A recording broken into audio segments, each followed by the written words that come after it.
S traffic rules break ಮಾಡಿದ್ರೆ ಬೀಳುತ್ತೆ ದಂಡ. ಈ ವಿಷಯಕ್ಕೆ ಸಂಬಂಧಿಸಿದಂತೆ ಒಂದು ಬ್ರೇಕಿಂಗ್ ನ್ಯೂಸ್ ಲಭ್ಯವಾಗ್ತಾ ಇದೆ. ಎಸ್ ಚುಂಚನಕಟ್ಟೆಯಲ್ಲಿ ನಿಯಮ ಉಲ್ಲಂಘಿಸಿದ ಸವಾರರಿಗೆ ಪೊಲೀಸರಿಂದ ದಂಡದ ಶಾಕ್.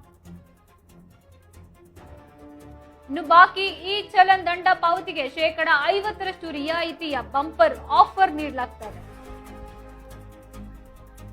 ದಂಡದ ಡಿಸ್ಕೌಂಟ್ ಆಫರ್ಗೆ ಜುಲೈ 10 ಕೊನೆಯ ದಿನ. ಓವರ್ ಸ್ಪೀಡ್ ಹೆಲ್ಮೆಟ್ ರಹಿತ ಸವಾರರಿಗೆ ಸಿಐ ಶಶಿಕುಮಾರ್ ಅವರು ಖಡಕ್ ಆಗಿ ವಾರ್ನಿಂಗ್ ಅನ್ನ ನೀಡಿದ್ದಾರೆ. ಇನ್ನು ಟ್ರಿಬಲ್ ರೈಡಿಂಗ್, ಸೀಟ್ ಬೆಲ್ಟ್ ಇಲ್ಲದ ವಾಹನಗಳು ಬೇಟೆಯಾಡಿದ ಪೊಲೀಸರು. ಎಸ್ ಚುಂಚನಕಟ್ಟೆಯಲ್ಲಿ ಪೊಲೀಸರಿಂದ ಭರ್ಜರಿ ವಾಹನ ತಪಾಸಣೆ. ಹೆಲ್ಮೆಟ್ ಇಲ್ಲದ ಸವಾರರ ಮೇಲೆ ಕಟ್ಟುನಿಟ್ಟಿನ ಕ್ರಮವನ್ನ ಕೈಗೊಳ್ಳಲಾಗುತ್ತೆ. ಟ್ರಿಪಲ್ ರೈಡಿಂಗ್, ಸೀಟ್ ಬೆಲ್ಟ್ ಇಲ್ಲದವರಿಗೆ ಭಾರೀ ದಂಡ.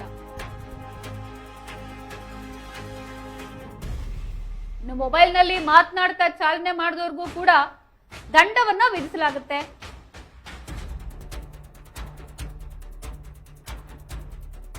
ಇನ್ನು ಸಂಚಾರ ನಿಯಮ ಪಾಲಿಸಿ ಜೀವವನ್ನ ಉಳಿಸಿಕೊಳ್ಳಿ ಎಂದು ಪೊಲೀಸರು ಮನವಿಯನ್ನ ಮಾಡ್ತಾ ಇದ್ದಾರೆ. ಇನ್ನು ಓವರ್ ಸ್ಪೀಡ್ ಹಾಗೆ ಹೆಲ್ಮೆಟ್ ಇಲ್ಲದ ಚಾಲನೆಗೆ ಸಿಐ ಶಶಿಕುಮಾರ್ ಅವರು ಖಡಕ್ ಆಗಿ ಎಚ್ಚರಿಕೆಯನ್ನ ನೀಡಿದ್ದಾರೆ. ಇನ್ನು ನಿಯಮ ಉಲ್ಲಂಘಿಸಿದವರಿಗೆ ಸ್ಥಳದಲ್ಲೇ ದಂಡದ ರಸೀದಿಯನ್ನ ನೀಡಲಾಗುತ್ತೆ.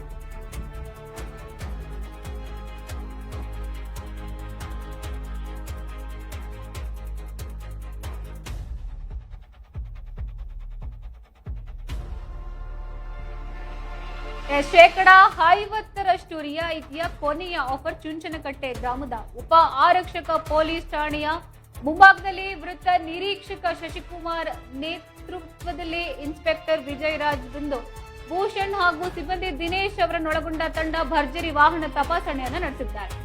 ಸಂಚಾರ ನಿಯಮ ಉಲ್ಲಂಘಿಸಿದ ಸವಾರರಿಗೆ ಸ್ಥಳದಲ್ಲೇ ದಂಡವನ್ನ ವಿಧಿಸಿದ್ರೆ ಹೆಲ್ಮೆಟ್ ಧರಿಸದ, ಟ್ರಿಪಲ್ ರೈಡಿಂಗ್, ಸೀಟ್ ಬೆಲ್ಟ್ ಇಲ್ಲದ, ಮೊಬೈಲ್ ಫೋನ್ ಬಳಸ್ತಾ ಡ್ರೈವ್ ಮಾಡೋರ್ಗೆ, ಸವಾರರಿಗೆ ಹಾಗೆ ಡಿಎಲ್ ಇನ್ಶೂರೆನ್ಸ್ ಇಲ್ಲದ ವಾಹನಗಳನ್ನ ತಡೆದು ದಂಡದ ರಸೀದಿಯನ್ನ ನೀಡಲಾಗಿದೆ. ಸಿಐ ಶಶಿಕುಮಾರ್ ಮಾತನಾಡಿ, ಇತ್ತೀಚಿನ ದಿನಗಳಲ್ಲಿ ಯುವಕರ ಓವರ್ ಸ್ಪೀಡ್ ಹಾಗೆ ಹೆಲ್ಮೆಟ್ ಧರಿಸದ ಕಾರಣ ಭೀಕರ ಬೈಕ್ ಅಪಘಾತಗಳು ಹಾಗೆ ಸಾವುಗಳು ಸಂಭವಿಸ್ತಾ ಇದೆ. ಇನ್ನು ಪ್ರತಿಯೊಬ್ಬರು ಕಡ್ಡಾಯವಾಗಿ ನಿಯಮವನ್ನ ಪಾಲಿಸಿ ಪ್ರಾಣವನ್ನ ರಕ್ಷಿಸಿಕೊಳ್ಬೇಕು ಎಂದು ಎಚ್ಚರಿಕೆಯನ್ನ ನೀಡಿದರು. ಇನ್ನು ಸಾರ್ವಜನಿಕರ ಈ ಚಲನ್ನಲ್ಲಿ ಬಾಕಿ ಇರುವ ದಂಡದ ಮೊತ್ತಕ್ಕೆ ಜಿಲ್ಲಾ ಪೊಲೀಸ್ ಇಲಾಖೆಯು 50% ವಿನಾಯಿತಿಯನ್ನ ನೀಡಿದೆ.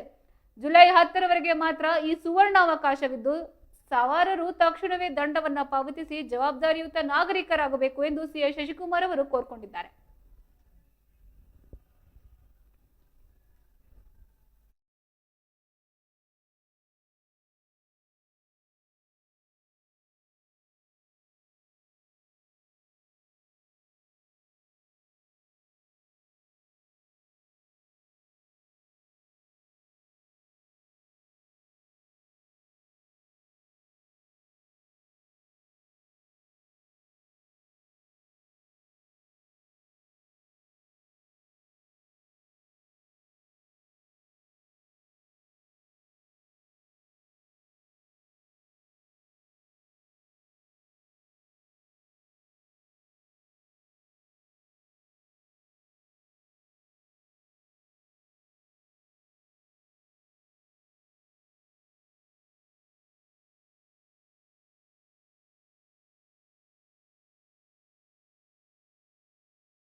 ಎಸ್ ಈ ವಿಷಯಕ್ಕೆ ಸಂಬಂಧಿಸಿದಂತೆ ನಮ್ಮ ಸ್ಥಳೀಯ ವರದಿಗಾರರಂತಹ ಮಣಿಕಂಠ ಅವರು ನಮ್ಮ ಜೊತೆ ದೂರವಾಣಿ ಸಂಪರ್ಕದಲ್ಲಿದ್ದಾರೆ.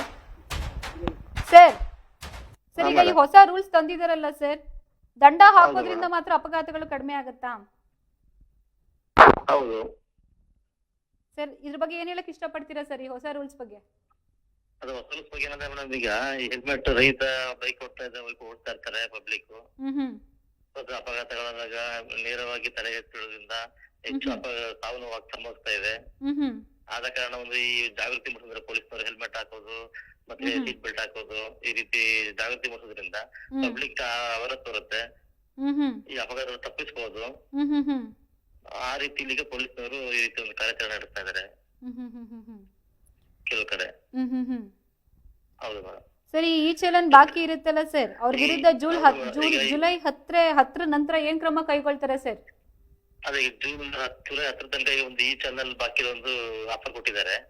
50% ಕಡಿತ ಮಾಡಿದ್ದಾರೆ ಸರ್ಕಾರದಿಂದ, ಇಲಾಖೆಯಿಂದ. ಅದನ್ನ ಅವರು ಕಟ್ಟೋದ್ರಿಂದ ಈ ಜವಾಬ್ದಾರಿತ ನಾಗರಿಕರಾಗಿ ಪಾವತಿಸಿ ಅವರು ಸಮಾಜದಲ್ಲಿ ಇರ್ಬೋದು, ಸವಾರ ಇರ್ಬೋದು, ಚಾಲಕರು ಇರ್ಬೋದು, ಅದೊಂದು ಸಾರ್ವಜನಿಕ ಅನುಕೂಲ ಮಾಡಿಕೊಟ್ಟಿದ್ದಾರೆ ಇಲಾಖೆಯವರು. ಸರ್, ಈಗ ಈ ರಿಯಾಯಿತಿ ನೀಡಿದ್ರು ಕೂಡ ಅವರು ದಂಡ ಪಾವತಿಸಲ್ ಇರಲ್ವಲ್ಲ, ಅವ್ರ ವಿರುದ್ಧ ಮುಂದೆ ಏನ್ ಕ್ರಮ ಕೈಗೊಳ್ತಾರೆ ಸರ್? ಅಂತವ್ರಿಗೆ ಮುಂದೆ ಪಾವತಿ ಮಾಡಿಲ್ಲ ಅಂದ್ರೆ ಕಾನೂನು ರೀತಿಯಲ್ಲಿ ಕೈ ಕೊಡ್ತಾರೆ ಮೇಡಮ್ ಇದಕ್ಕೆ. ತಮ್ಮೆಲ್ಲ ಮಾಹಿತಿಗೆ ಧನ್ಯವಾದಗಳು ಮಣಿಕಂಠ ಅವರೇ.